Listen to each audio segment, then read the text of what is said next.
The ultra-containment wall is a modular system used to provide spill containment for frac tanks, chemical storage tanks, and other large vessels. The systems are built on-site using straight wall sections and corner sections. Because the system is modular, the containment area can be just about any size or shape needed. Simply determine the amount of space or containment needed, clear any obstructions from the area, and you're ready to start building.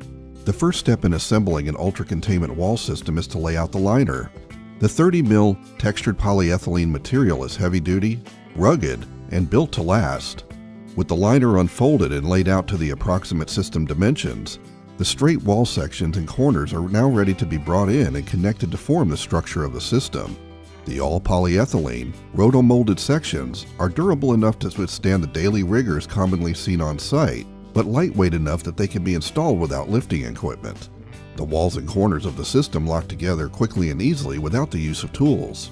By inserting the molded-in peg of one section into the hole of the adjoining section, the pieces are securely connected.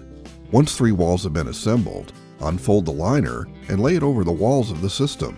The liner should then be secured in place using the included clips. This can be done by simply pushing down firmly or with a rubber or wooden mallet. Load vehicles, equipment, or tanks into the containment area.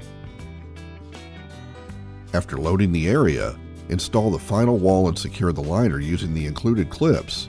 If desired, the liner can be trimmed for a more finished appearance. Assembly of the ultra-containment wall system is now complete.